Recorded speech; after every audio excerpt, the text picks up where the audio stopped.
Hello बच्चों, good morning. कैसे हैं आप लोग? I hope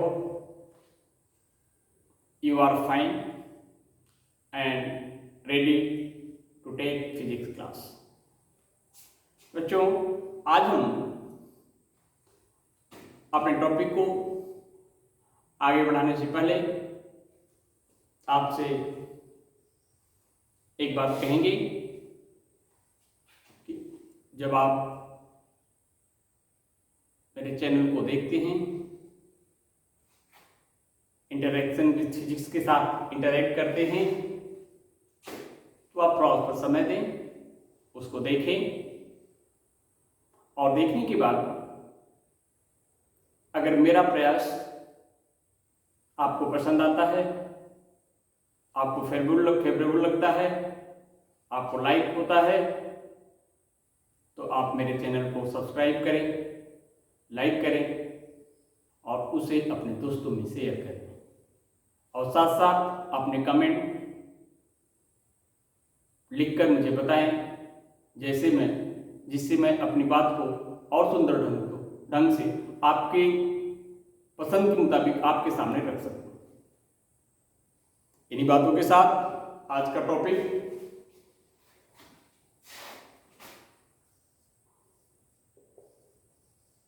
science, technology and society. देखिए बच्चों, जैसे पिछले किसी लेक्चर में हमने बताया था कि कभी एक एक्सपेरिमेंट फिजिक्स की थियरी को आगे बढ़ाता है या कभी फिजिक्स की थियरी एक एक्सपेरिमेंट को आगे लाती है, लेकिन दोनों मिलकर के फिजिक्स को आगे बढ़ाते हैं। ठीक उसी तरह से ये जो साइंस है और टेक्नोलॉजी है, टाइम टू टाइम एक दूसरे को कॉम्प्लीमेंट करते हैं, एक दूसरे को आगे बढ़ाने में मदद करते हैं, लेकिन उसका इम्पैक्ट सोसाइटी के ऊपर पड़ता है। इस बात को हम कुछ एग्जाम्पल से आपके सामने रखेंगे। पहला एग्जाम्पल,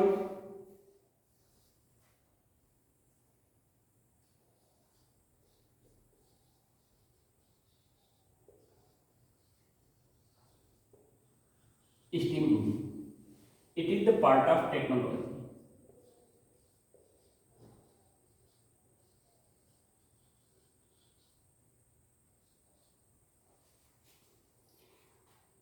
एटीन सेंचुरी में स्टीम इंजन का इन्वेंशन यूरोपियन कंट्री में हुआ, लेकिन बिगिनिंग में जो स्टीम इंजन इन्वेंट हुआ उसकी इफिशियंसी बहुत कम थी।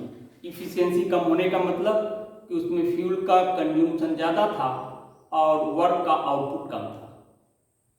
तो इस स्टीम इंजन की इफिशियंसी को इंक्रीज करने के लिए, मतलब फ्यूल कम लगे लेकिन वर्क का आउटपुट क्या हो, ज़्यादा हो, उसके लिए फिजिक्स की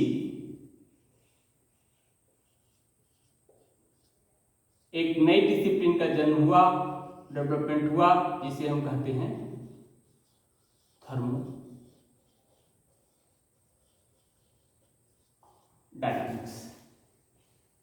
लेकिन स्टीम इंजन के इन्वेंशन से यूरोपियन कंट्री में इंडस्ट्रियल रिवॉल्यूशन हुआ और उसका इम्पैक्ट वहां की सोसाइटी पर पड़ा। मीन्स स्टीम इंजन की इफिशियंसी को बढ़ाने के लिए थर्मोडायनामिक्स ब्रांच का डेवलपमेंट हुआ, आगमन हुआ, प्रोग्रेस में आई। स्टीम इंजन क्या हो गया, हाई इफिशियंसी का मिलने लगा और उसका रिजल्ट क्या हुआ, इंडस्ट्रियल रिवॉल्यूशन।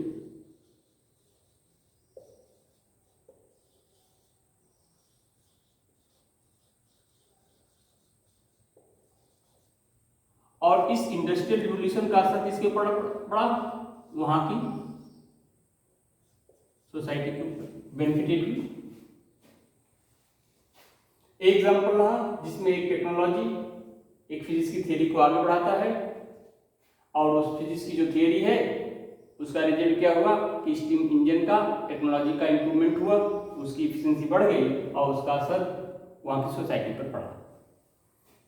दूसरा एग्जाम्पल हम लेते हैं नंबर 2, बेसिक लॉ ऑफ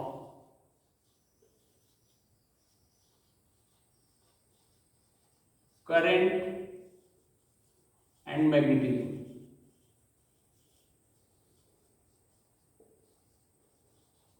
जब हमारे पास करंट और मैग्नेटिज्म के बेसिक लॉ का पता चला, इंफॉर्मेशन आई, उसका रिजल्ट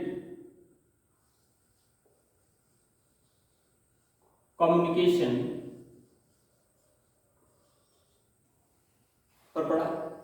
इससे हमारा कम्युनिकेशन क्या हो गया, इजी हो गया। मीन्स यहां पर basic law of current and magnetism, ये क्या है, ये फिजिक्स की एक थियरी है, लेकिन उससे कम्युनिकेशन टेक्नोलॉजी में डेवलपमेंट हुआ और कम्युनिकेशन टेक्नोलॉजी में डेवलपमेंट का असर भी किसके ऊपर पड़ा, सोसाइटी के ऊपर ही पड़ा। हम कुछ और एग्जांपल लेंगे। सिलिकॉन चिप,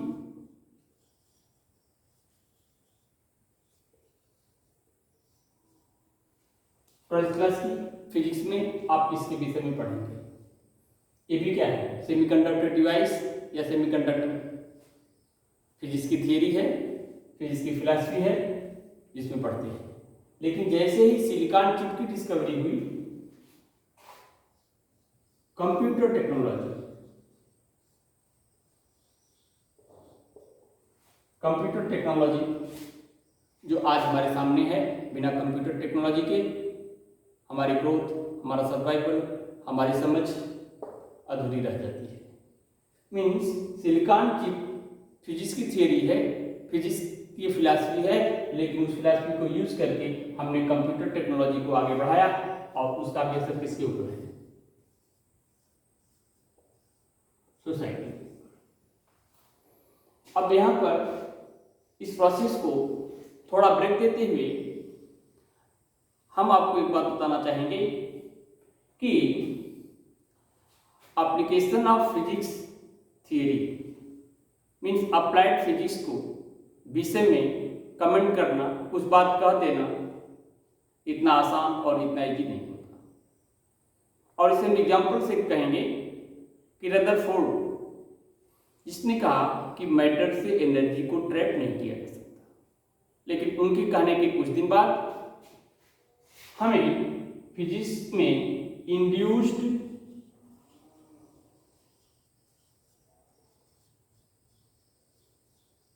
न्यूक्लियर फिजन को डिस्कवर किया, और जैसे ही इंड्यूस्ड न्यूक्लियर फिजन आया, न्यूक्लियर रिएक्टर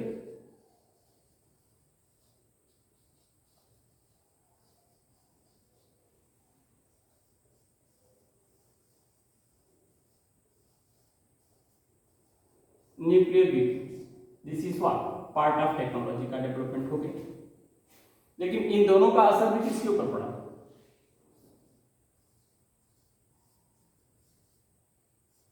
सोसाइटी के ऊपर। तो इतना एग्जाम्पल देने के बाद हम एक कंक्लूजन निकालने की कंडीशन में है कि sometime a technology complement a theory of physics and sometime a theory of physics, a discipline of physics, a principle of physics produces new technology, no matter whoever complement whom, but इसका impact, इसका जो benefit है goes to whom, society. Means we can make a conclusion, this technology, physics, and society are interconnected with each other, ये एक दूसरे से अलग नहीं हो सकती। With this I am completing this topic, और इस टॉपिक में हमने प्रयास किया है कि आप एक बात को समझें कि फिजिक्स टेक्नोलॉजी एक दूसरे को कॉम्प्लीमेंट करते रहते हैं और इसका इम्पैक्ट ह्यूमन बीइंग के डेवलपमेंट सोसाइटी के ऊपर पड़ता है। Okay,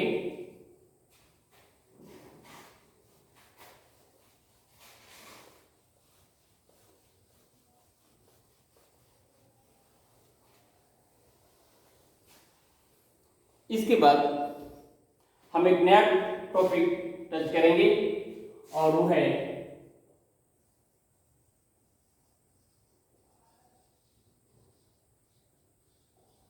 fundamental forces in nature. देखिए बेटा, हमारे नेचर में different kind of forces act करते हैं। हम अपने लाइफ में अपने हाथ से बहुत काम करते हैं, हाथ से फोर्स लगाते हैं। शरीर का जो फोर्स है उसे हम क्या कहते हैं? Muscular force. हम कॉमन एक्सपीरियंस में लाते हैं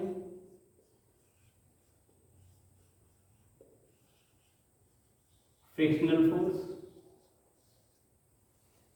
सुना है सब लोगों ने। इसके बाद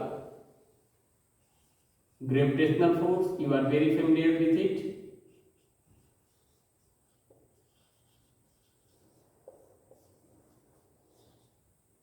इसके बाद अगर आपके पास एक स्प्रिंग है, स्प्रिंग को खींच के बड़ा कर दें,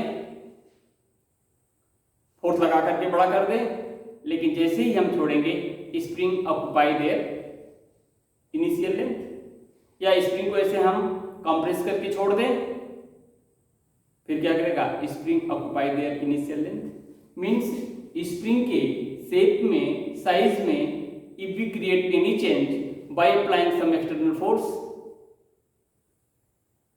तो as soon as we replace the deforming external force, that is deforming force, spring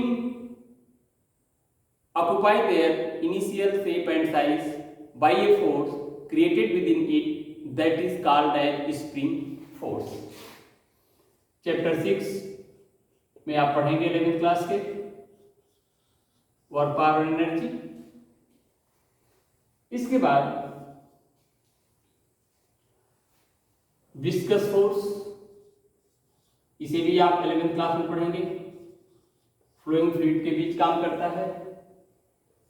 buoyancy force, आपने पढ़ा है कि अगर कोई ऑब्जेक्ट है जिसको पार्शियली या कंप्लीटली हम किसी लिक्विड में इमर्स कर देते हैं तो उसके ऊपर एक अपवर्ड फोर्स लगता है, that is called as what? Buoyancy force. इसके बाद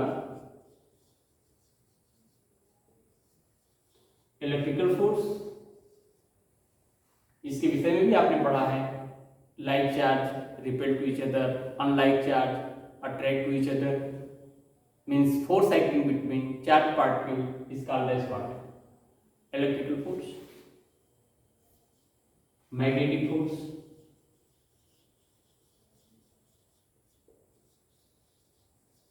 जैसे मैग्नेट किसी ऑब्जेक्ट को अपनी तरफ अट्रैक्ट करता है, like pole repel, unlike pole attract. Magnet iron की नील को अपनी तरफ अट्रैक्ट करता है। ढेर सारे फोर्सेस हैं जो इस कैटेगरी में आएंगे।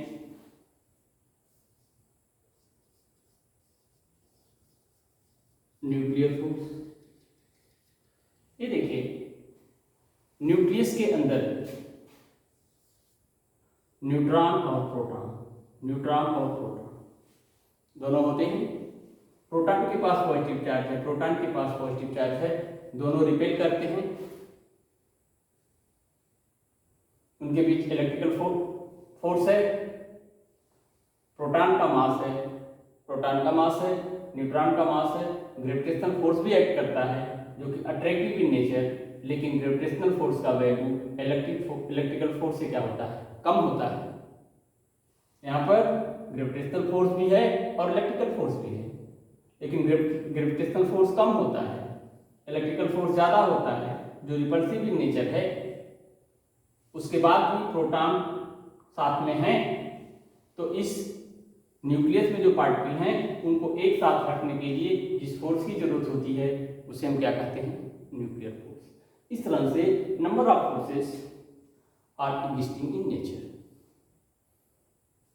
लेकिन अब इतने अलग अलग फोर्सेस, सबके लिए अलग अलग लॉ, सबका अलग अलग बिहेवियर,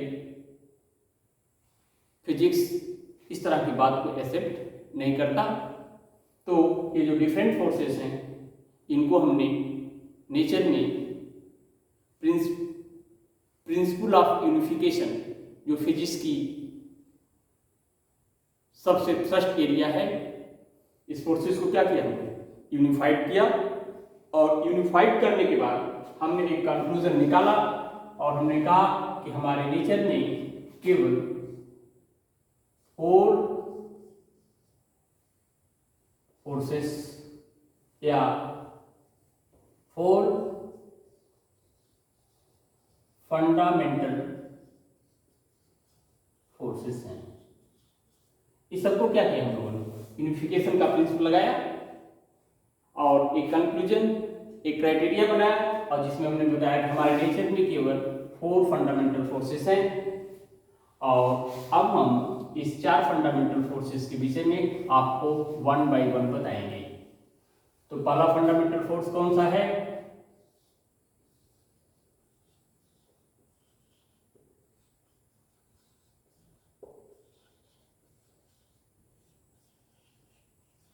ग्रेविटेशनल फोर्स। इसको आपने पढ़ा है क्लास 9th में, 11th में भी पढ़ेंगे कि अगर एक मास पार्टिकल है जिसका मास क्या है, m1 है, दूसरा मास पार्टिकल है उसका मास क्या है, m2 है, इनके सेंटर के बीच का सेपरेशन कितना है, r है, तो ये दोनों mass particle attract to each other. Means universe में, पूरे नेचर में कोई भी दो मास पार्टिकल्स हैं having mass m1 and m2 separated by distance r, they will attract to each other by a force that is called as what, gravitational force। और ये जो ग्रेविटेशनल फोर्स है अट्रैक्टिव इन नेचर है and उसका magnitude is directly proportional to product of their masses,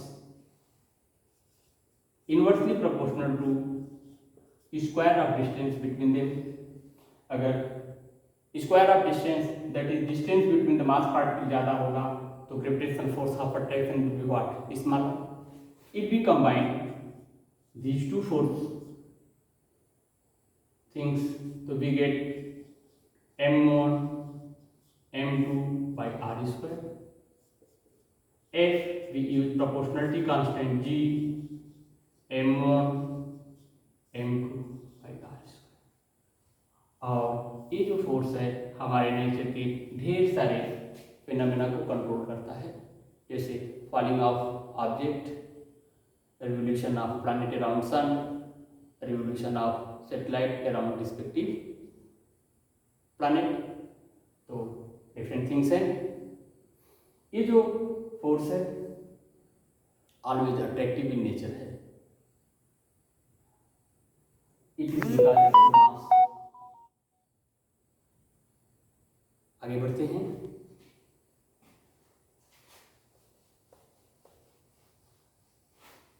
number 2,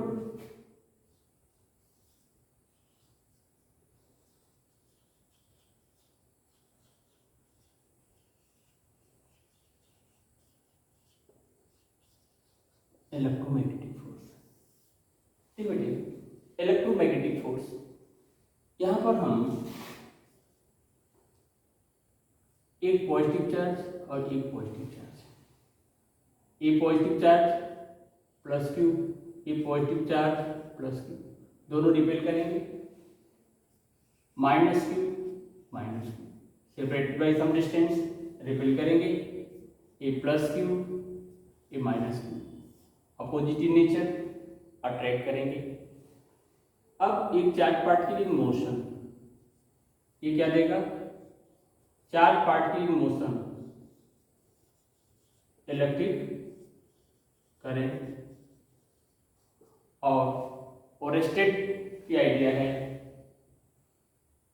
कि अगर ये current carrying conductor है तो इसके सराउंडिंग में क्या आ जाएगी, मैग्नेटिक फील्ड। और मैग्नेटिक फील्ड अगर है तो it become responsible for magnetic force. देखिए यहाँ पर सारा रोल किसका है, चार्ज का। अगर charge particle in state of rest है तो अट्रैक्शन या रिपल्सन का फोर्स लगाएंगे, जिसे हम इलेक्ट्रोस्टैटिक फोर्स कहते हैं। चार्ज पार्टिकल इन मोशन है तो इलेक्ट्रिक करंट देगा। If there is electric current surrounding to current carrying conductor, we get what, magnetic field that become responsible for magnetic force. तो इस तरह से। और मैक्सवेल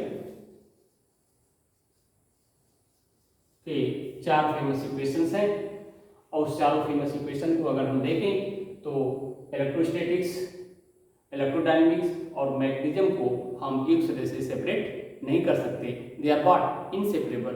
इसलिए इलेक्ट्रोस्टैटिक्स, इलेक्ट्रोडायनेमिक्स और मैग्नेटिज्म तीनों को मिला करके जो कोई भी फोर्स नेचर में एग्जिस्ट करता है, डेवलप होता है, उसका नाम है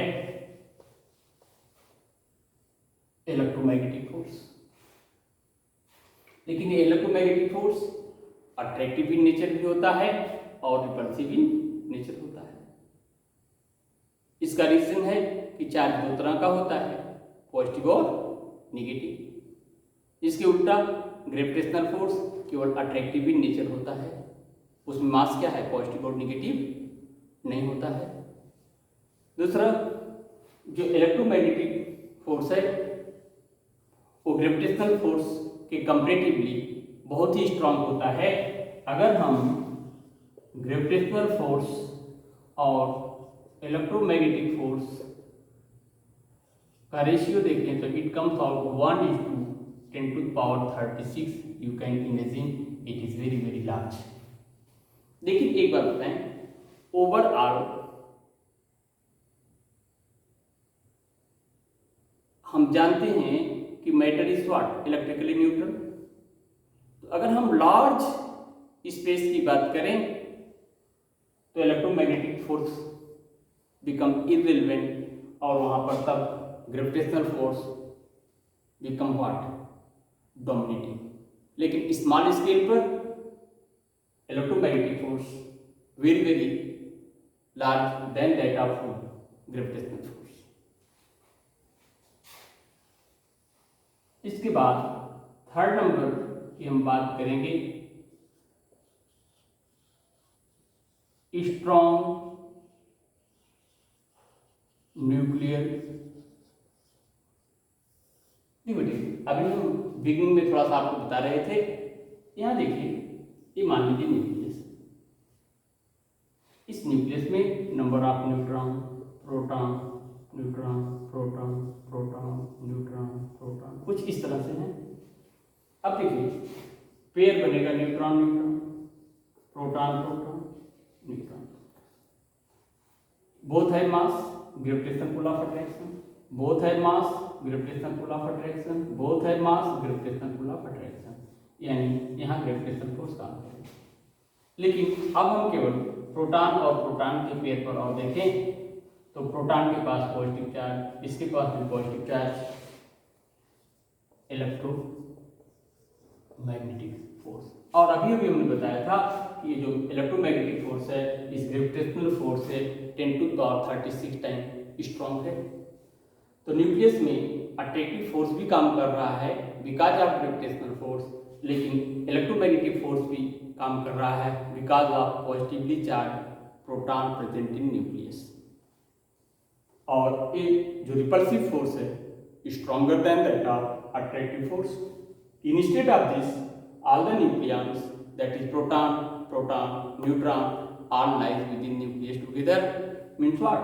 There is a need of third force which bound the nucleon within the nucleus instead of this strong repulsive force. So third force whose existence is necessary here for the stability of nucleus that should be what? Attractive in nature and stronger than that of whom? Electromagnetic force, उसका नाम दिया गया strong nuclear force. और gravitational force, electromagnetic force और strong nuclear force का अगर हम ratio निकालें तो 1:10⁻36:10⁻38 यू कैन इमेजिन। लेकिन यहाँ देखिए न्यूक्लियस का साइज 10⁻⁻15 बहुत कम। तो न्यूक्लियर फोर्स कहाँ काम करता है? Act only with in nucleus, इसलिए हम इसे कहते हैं short range force. What is this? Short range force. दूसरी बात, अट्रैक्टिव इन नेचर है, अट्रैक्टिव इन नेचर है। Third, till now strongest force of nature.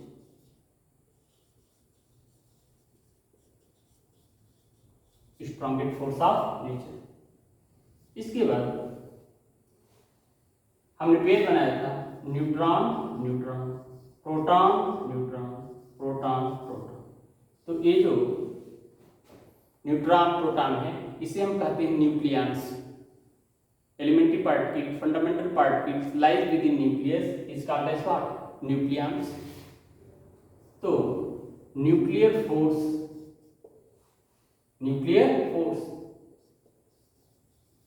independent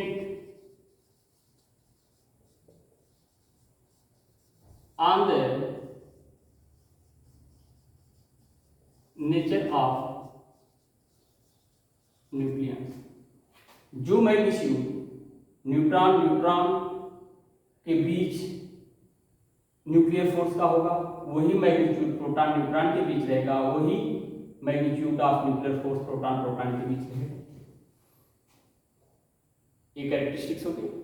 हाँ, ये जो न्यूक्लियस के अंदर पार्टिकल्स हैं दे परफॉर्म स्पिन मोशन। आगे जाके आप पढ़ेंगे। तो ये जो न्यूक्लियर फोर्स है depends upon spin off nucleus. Okay, एक बेसिक आइडिया हमने आपको ग्रेविटेशनल फोर्स, इलेक्ट्रोमैग्नेटिक फोर्स और स्ट्रॉन्ग न्यूक्लियर फोर्स की दी है। इसके बाद हम लास्ट फंडामेंटल फोर्स की बात करेंगे, that is weak nuclear force. तो बेटा अब यहां पर हम आपको कुछ बात बताएंगे। ये वीक न्यूक्लियर फोर्स क्या है? एक होता है रेडियो एक्टिव डीके। क्या होता है इसमें?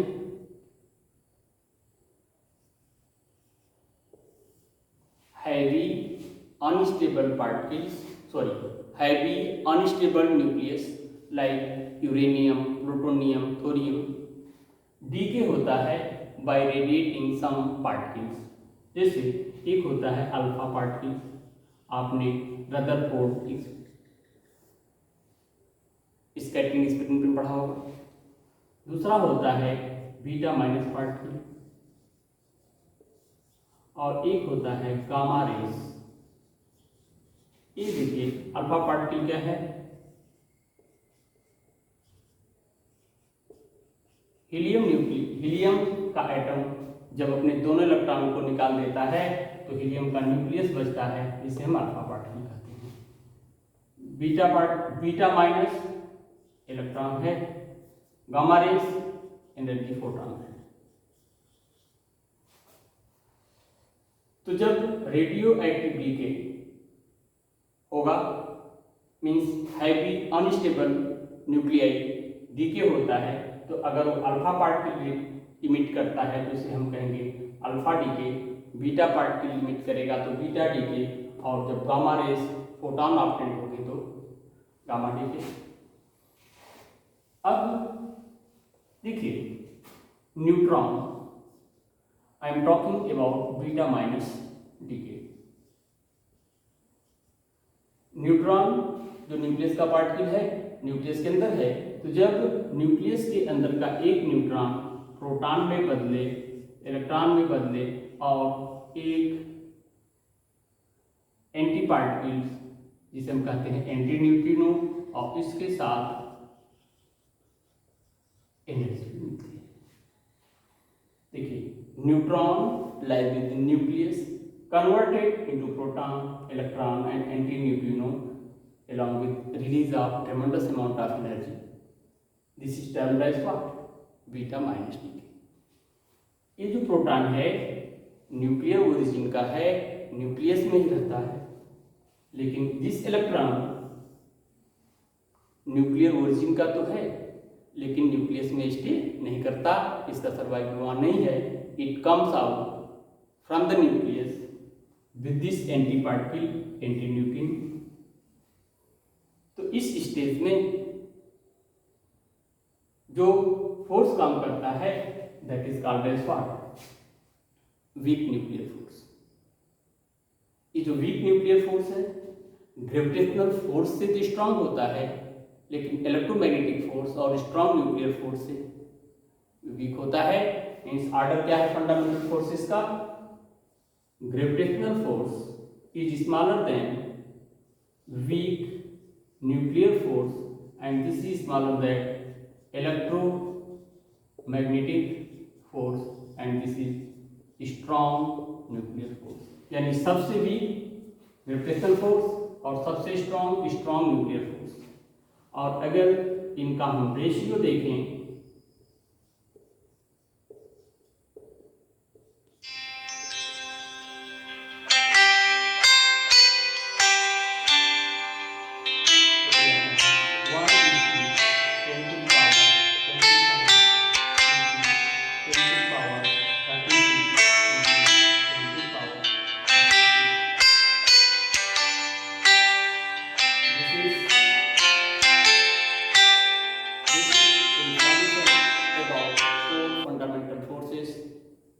एग्जिस्टिंग इन नेचर, सबसे स्ट्रॉन्ग कौन है, सबसे वीक कौन है और उनका रेशियो क्या है। With this I am concluding my lecture. I hope you will like it और again I am requesting you if you like my this lecture, आपको पसंद है आप इसको देखें, सब्सक्राइब